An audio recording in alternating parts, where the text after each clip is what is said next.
From MTN News, this is Face the State 2020 Vote, the race for Attorney General. Good morning and welcome to this week's special edition of Face the State on the Montana Television Network. This morning we're continuing our series of debates between the statewide candidates running for statewide office. Today we're bringing you a debate between the two candidates running for Attorney General, which is an open seat, which means there is no incumbent. This morning we have with us Democrat Rafe Graybill and Republican Austin Knudsen.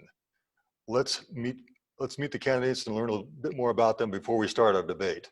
First, Rafe Graybill is a fifth-generation Montanan from Great Falls. He is a graduate of Columbia University and Yale Law School and also attended the University of Oxford in England as a Rhodes Scholar. He has worked as a law clerk for the 9th U.S. Circuit Court of Appeals in private practice and since 2017 as chief counsel to Montana Governor Steve Bullock. He and his wife Marissa have one daughter and live in Helena. Austin Knudsen also is a fifth-generation Montanan who grew up on his family farm and ranch near Bainville. He graduated from Montana State University and has a law degree from the University of Montana. He served 8 years in the Montana House, representing his northeastern Montana district, and was twice chosen by fellow Republicans as Speaker of the Montana House. In 2018, he was elected as Roosevelt County Attorney. He and his wife, Christy, have 3 children and live in Culbertson. Now, before we start the debate, let's just kind of go over the format. The questions will be directed to each candidate specifically. They'll have 1 minute to answer. The other candidate will have 30 seconds to rebut. They'll also have 1.5 minutes each to close at the end of the debate. Also, in the middle of the debate, each candidate will have an opportunity to ask the other candidate a question. The first candidate goes to Mr. Knudsen. Mr. Knudsen, tell us why Attorney General is an important office. Why should people care about this office, and why should you be the one that they would choose to elect to this office? Yeah, thanks, Mike. The Attorney General's office is a very important office because it's the top law enforcement official for the state of Montana. This is the official that oversees the State Highway Patrol. It oversees the Division of Criminal Investigation. It oversees the state crime labs, as well as several other myriad bureaus. But I think the biggest thing for me is from a law enforcement perspective. I'm a prosecutor right now. I'm a county attorney in Roosevelt County. Prosecuting criminals is what I do every day for a living. I work with law enforcement. I'm familiar with the process. I put drug dealers in jail. And this is what's facing Montana right now. We've got a tremendous methamphetamine problem in the state of Montana that's driving up all violent crime across the state. 36% increase in violent crime in the last 10 years, Mike. So this is why this office is important, and this is why Montanans should pick me. I'm an experienced prosecutor. I've got the background and the drive to do this. Thank you, Mr. Knudsen. Mr. Graybill, your response. The AG's office is important because this is a position that really ought to be your advocate. This is a position that can make decisions that can show up on your doorstep and affect your daily life. I'll give you one example. Right now, there's a dangerous extremist lawsuit that would kill the Affordable Care Act. It would kill 10,000 jobs in Montana. It would hurt our rural hospitals. This is a decision that will get made under the next Attorney General. I will fight every single day to stop that lawsuit and to keep Montanans healthy. Austin says he's running to support that lawsuit. Thank you, Mr. Graybill. We'll talk a little bit more about that issue later in the debate. The next question goes to Mr. Graybill. Mr. Graybill, you've been practicing law now for barely 5 years. Are you experienced enough to hold this office? And tell us more about why people should choose you as our next Attorney General. Absolutely. And one of the things that's so exciting about this race is you do have 2 young lawyers who represent very different visions of their party. I'll tell you though, Mike, I'm the only candidate in this race who routinely litigates in the U.S. Supreme Court. I'm the only candidate in this race who's gone before the Montana Supreme Court, fought, argued for our values, and won. And I'm the only candidate running for the Attorney General right now who routinely litigates in federal court. That is to say, I do the kind of work that the Attorney General does. That's the experience I bring to this position. And I'll tell you, I'll use that experience to fight for Montanans' priorities. I mentioned this dangerous lawsuit that could rip away health care. That's something we have to fight to stop. Austin's fighting for it. Our public lands are under immense strain and threat right now from out-of-state special interests who want to sell them off. It's going to take an experienced advocate who's actually done the kind of work that attorney generals do to go to court, fight for our values, and to win. That's why I'm running, and that's what I'll bring to this office. Thank you, Mr. Graybill. Mr. Knudsen, your response and rebuttal. Mike, Rafe has been in Montana practicing law for 3 years. All 3 of those years, he's been in a cubicle in Governor Bullock's office. He's never represented a client. He's never represented a small business. He's never represented a farmer or a rancher. He's never had a jury trial. I think really important to this race, he's got 0 experience with law enforcement. He has never worked as a prosecutor. He's never prosecuted a criminal. He's never interviewed a witness or worked with a local sheriff's office. Rafe does not have the experience to do this job, Mike. Thank you. The next question goes to Mr. Knudsen. You mentioned in your opening response, you talked about the problems of methamphetamine in the state. Tell us, what do you think is the scope of this problem? And as Attorney General, what is it specifically that you plan to do that you think would be an effective use against this problem? Yeah. The scope of this problem of methamphetamine cannot be understated, Mike. And I'm a guy who's not big on hyperbole. This is a statewide epidemic. COVID-19 is a serious problem, but our real epidemic is methamphetamine in Montana. And I say this as a guy who deals with it every day. Roughly 90 to 95% of my prosecutions in Roosevelt County are methamphetamine or meth related, Mike. And that's a statewide problem. And I've learned that talking to other prosecutors in the state of Montana, talking with law enforcement, sheriff's officers, Customs and Border Patrol, federal drug task force members. They'll all tell you the same thing. The Mexican drug cartels are here in Montana, and they are the ones driving this methamphetamine crisis. 100% of the meth, of the heroin, of the fentanyl that's coming into Montana is coming in from Mexico. I want to cut funding out of the bureaucracy in Helena and get it out to law enforcement on the front lines fighting this problem so they can actually make a difference here. Thank you, Mr. Knudsen. Mr. Graybill, your response. You know, Mike, for a whole year, Austin's been running on this dangerous idea that we should cut the Montana Department of Justice. And it's crazy. If you want to be serious about enforcement against drug cartels in Montana, you don't cut the Highway Patrol. You don't cut DCI. You don't cut the crime lab. Look, if you're serious about solving the meth problem in Montana, you got to be talking about 3 things. Enforcement, yes, very important. But 2, you got to be talking about treatment, giving people a meaningful off-ramp from this cycle of drug addiction. And 3, prevention, building resilience in our communities. That is so important. If you just talk about one, you're not serious about fixing this problem. Thanks, Mr. Graybill. Let's kind of continue down that path a little bit on this next question to you. Of course, you've talked a lot about in your campaign about the office being an advocate for Montanans. The AG is also the chief law enforcement officer in the state. I haven't heard you say much about that. Is that something you regard as important, and do you have any initiatives in that area? Absolutely, Mike. And I'll tell you, I'm the only person running for Attorney General who's actually put on a blue uniform, put on a bulletproof vest, and worked alongside law enforcement. You see, when I was in college, I worked at the New York City Police Department as an auxiliary officer for 4 years.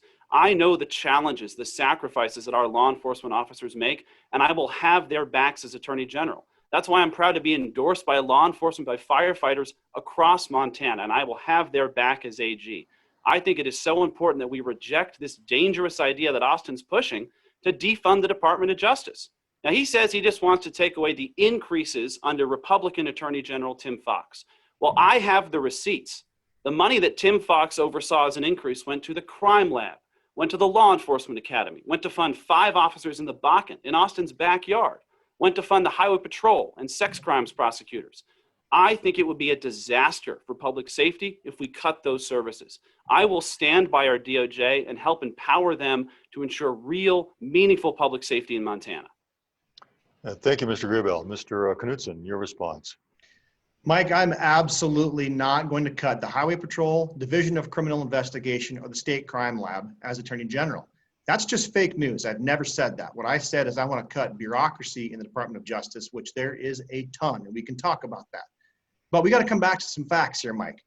Rafe has never prosecuted a criminal in Montana. He's never worked with law enforcement in Montana. He's never sat face-to-face across the table from a drug suspect, a drug dealer, or worked with a local sheriff's office in a drug investigation. He's not ready for this job.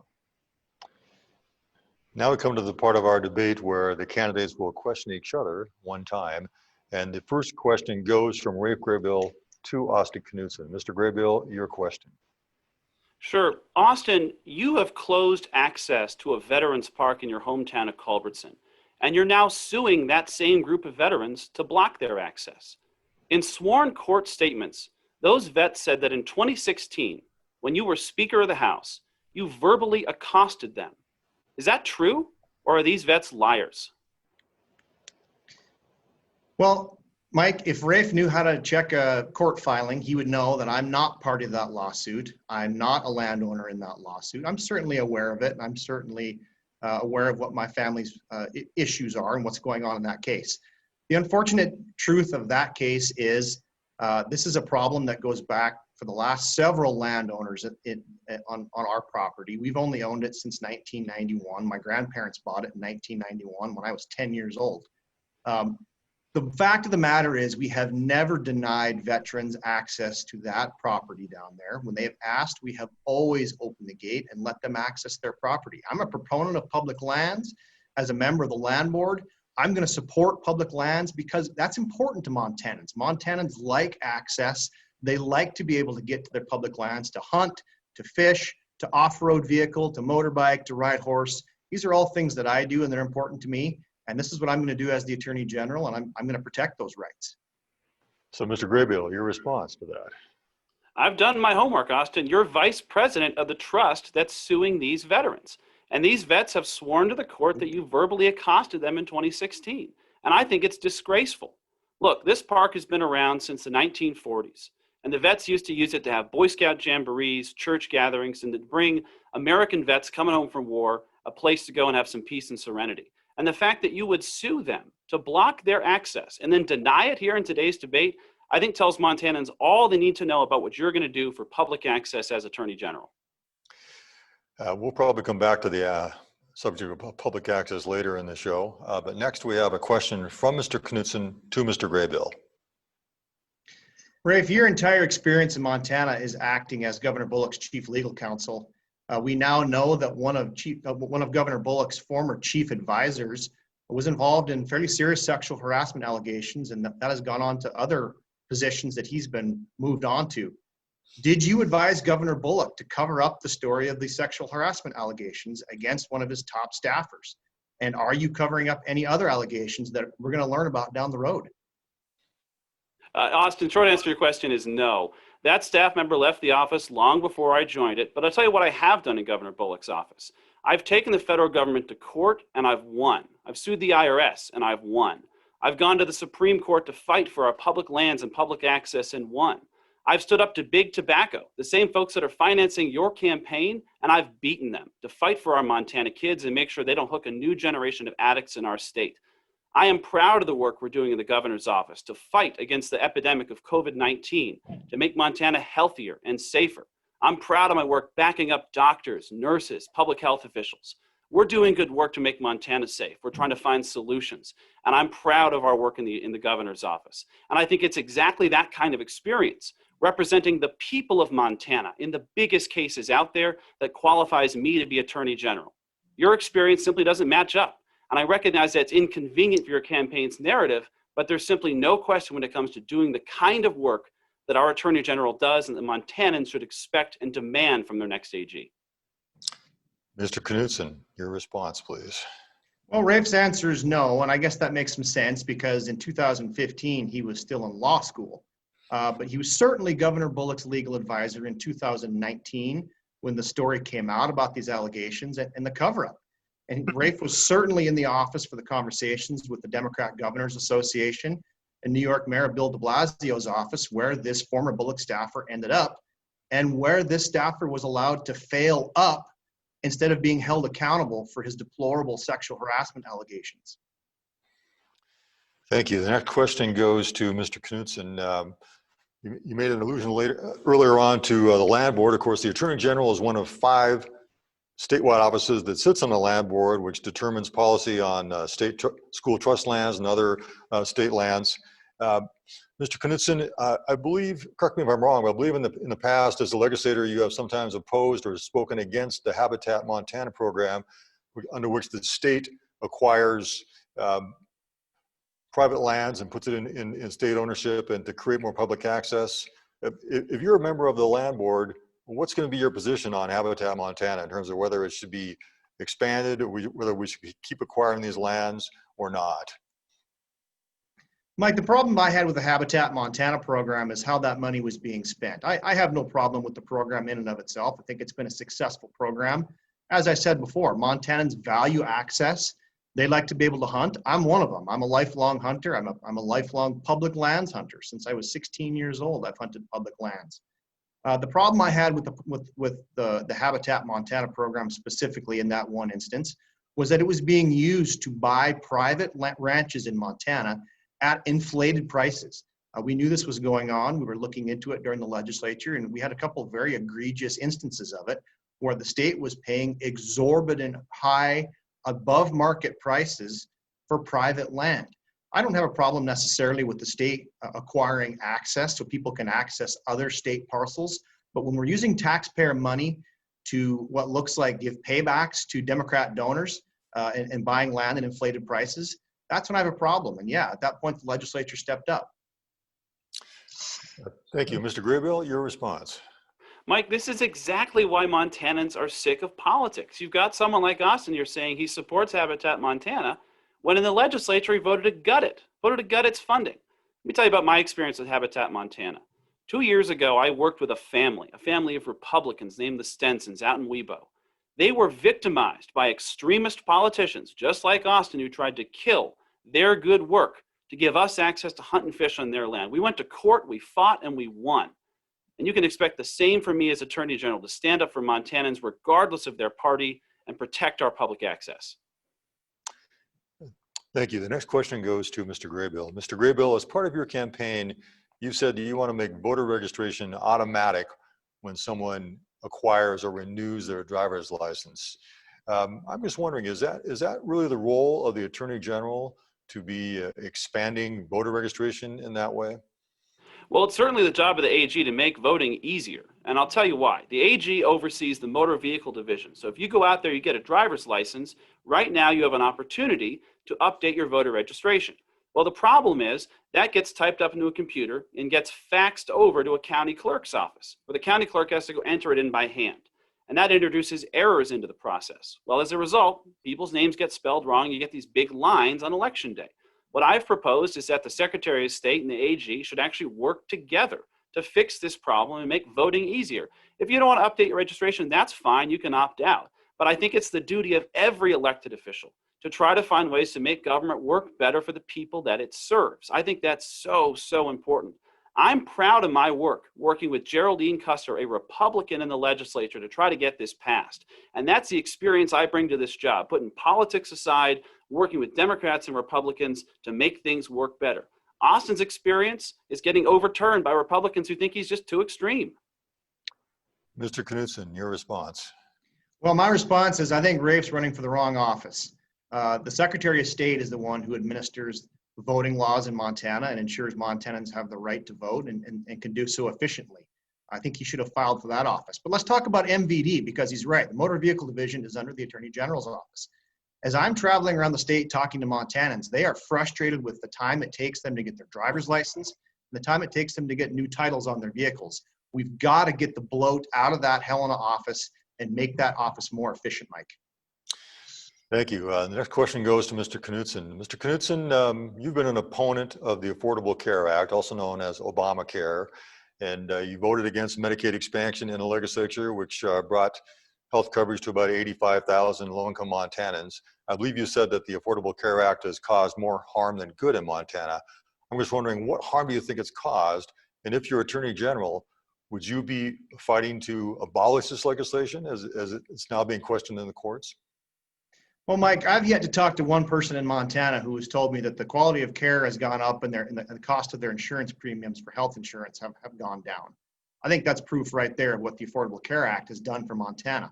Well, look, I have to be completely honest with you. As I'm traveling around Montana, people are not talking about the Affordable Care Act when I'm talking about the Attorney General's office. They're just not. People are concerned about the crime rate. People are concerned about a 30% increase in violent crime in the last 10 years. People are concerned about methamphetamine and drug traffickers in their homes. in their home community, excuse me. You know, as far as what legislation I'll push, that's the legislative prerogative. I'm not interested in getting in the legislature's sandbox and telling them what they should or shouldn't do. The job of the Attorney General is to enforce the law, period. The legislature passes the laws. That's the laws that I'm going to enforce as the Attorney General, but I'm really going to be focused on violent crime and the methamphetamine epidemic, Mike. That's what Montanans are talking about. Thank you. Mr. Graybill, your response. Mike, I'm proud to stand with Republican Attorney General Tim Fox, who looked at this extremist lawsuit to kill the Affordable Care Act and said he wouldn't join it. He wouldn't stand for it because he knows what I know, which is the dangerous lawsuit to kill the Affordable Care Act would kill 10,000 jobs in Montana. It would be catastrophic. It would close our rural hospitals, and it would take away health care to people who need it the most, people who need public safety services like mental health and addiction services. The Affordable Care Act is a crucial tool in our state to make us healthier and safer, and Austin's plan to kill it would be a disaster. Thank you, Mr. Graybill. The next question goes to you. We're talking about healthcare. You've also said that you want to use the Office of Attorney General to take on prescription drugs prices. And I'm just wondering, is that really the role of the AG? Do you have enough resources as the AG of Montana to really affect prescription drug prices? Is that a good use of your time? Absolutely. Look, we're all paying too much for prescription drugs right now. Now, that's not by accident. You look at my daughter's eardrops. She's 17 months old. It's $50 for a little bottle of eardrops. That's not because of market forces. It's because of illegal conduct by drug companies. And they do it because they know they can get away with it. Look, the meaningful progress that we've seen in America on prescription drug prices doesn't come from the legislature. It doesn't come from Congress. It comes from state attorneys general who are providing real leadership on this issue. Here's what they're doing. They're going out there and they're looking at how drug companies work together illegally to inflate the prices of prescription drugs. That's been illegal in America for 120 years. But if the feds are asleep doing nothing about it, it falls to state AGs to fight for Montanans. I think this is one of the most important things the AG can do. All these politicians up and down the ballot are going to talk about prescription drug companies and their prices. It's the state AG that can actually do something about it. I'll say one more thing. I'm proud to be the only candidate in this race who is refusing all donations from those same drug companies. That's because I want to work for you, not the drug companies. Thank you. Mr. Knudsen, your response. Well, Mike, this is what happens when you sit in Helena and never get outside the cocktail circuit bubble. We've got liberal, very ultra activist stuff being talked about here. And this is not what Montanans are talking about. I mean, it's just not. I'm sorry, Rafe. Montanans are concerned about crime. They're concerned about drugs. They're concerned about the defund the police movement that you will not denounce, that I've called you out on multiple times, and you refuse to go there. This is what's on Montanans' minds. Portland and Seattle and Minneapolis are not far away, and Montanans are concerned.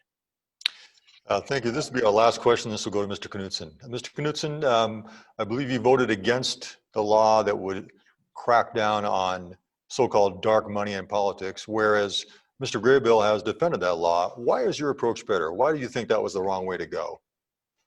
Well, Mike, I believe in the First Amendment.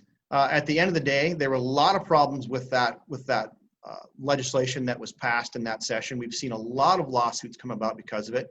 Frankly, a lot of them brought by the very proponents that brought that bill. You've got serious fundamental constitutional problems with a bill that tells people how they can speak, when they can speak, and on what topics they can speak. Certainly, we can all agree that we need to get money out of politics and we need to clean up campaigns. That's something that we hear over and over and over. But when you start telling people what they can say, when they can say it, and how they can say it, you start getting into First Amendment constitutional problems. And as Montana's Attorney General, they need to know, I'm going to stand up for your constitutional rights, whether it's the First Amendment, whether it's the Second Amendment, which I'm very passionate about. I'm a hunter, I'm a shooter, I'm a competitive shooter.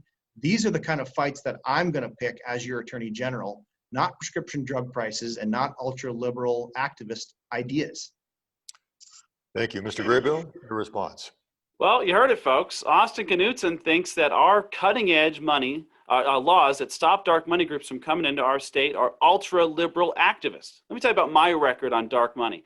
I have gone to court against these groups. I have looked them in the eye and I have beaten them. I have fought for you time and again to make sure that our elections belong to us. These groups come into Montana because they don't respect us. They think they can buy our elections. And Democrats and Republicans have worked together over Austin's objection to pass some of the best laws in the country. You can count on me as Attorney General to fight for those laws and to keep on winning for you.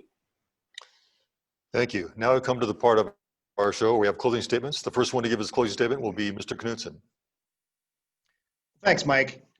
Mike, after graduating from law school on the East Coast, Rafe Graybill showed up back in Montana in 2017 and went straight into his cubicle in the governor's office. Rafe has never represented an individual in Montana. He's never conducted a jury trial. He's never worked with law enforcement, and he's never prosecuted a drug dealer. I've done all of those things.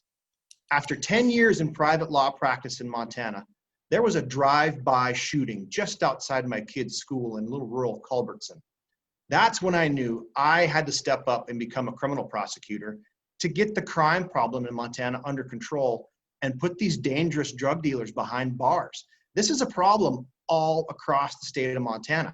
Everybody I talked to on the campaign trail has seen the impacts of drugs and violent crime that's tearing our Montana communities apart. And it's time somebody in the Attorney General's office put the focus back on the #1 priority. Mike, that's not taking care of bureaucrats in Helena. It's taking care of our kids and our communities all across the state of Montana. Folks, you've seen it here in this debate. Rafe just doesn't get it. And it's not surprising because he's someone with a very limited worldview who's only practiced law in the governor's office for 3 years. He just does not understand the gravity of the situation and the importance of the Montana Attorney General's office. I'm the only candidate with the leadership and the legal experience to be Montana's top attorney, and I'd appreciate your vote. Thank you. Mr. Graybill, your close, please. Thanks, Mike. You know, I think this race has presented Montanans with a stark choice between extremism and independence. I'm running to be an independent watchdog. Listen, when you run into a problem in your personal life and you have to hire a lawyer, you don't call someone up and say, who's the most extreme person I can hire? You ask a different set of questions. You ask questions like, is this person competent? Will they fight for me? Do they share my values? And can they get the job done? I am the only candidate running for Attorney General who has done the work of the Attorney General's office, who has gone to court to fight for you and to win. Now, I think it's interesting Austin's trying to rewrite his history in today's debate, and I can sort of understand why he might want to do that. For over a year, he's been running on one dangerous idea: defund the Montana Department of Justice. And if you look at his plan is to take away increases that went to law enforcement functions. I have condemned the defund the police movement. I don't support it. I've actually worked with police departments. Austin spent a year trying to fight against our law enforcement. I'll close on why I'm running. I want you to think about people in your life, loved ones, who have heart disease, who might struggle with their weight, who maybe have illnesses like addiction or need for mental health services. If Austin Knudsen is successful and his lawsuit goes through, then an insurance company could use those pre-existing conditions to rip away the health care of your loved ones. It's fundamentally wrong. We rejected it as a nation 10 years ago, and we should reject it now. I am the only candidate running for Attorney General who will wake up every single day and fight to make Montana safer, more prosperous, and a better place to live. That's why I'm running, and I'd appreciate your vote. Thank you so much. Thank you, Mr. Graybill. Thank you, Mr. Knudsen, for joining us this morning. You've just been hearing from the Attorney General candidates on MTN. I'm Mike Dennison. Please join us next week.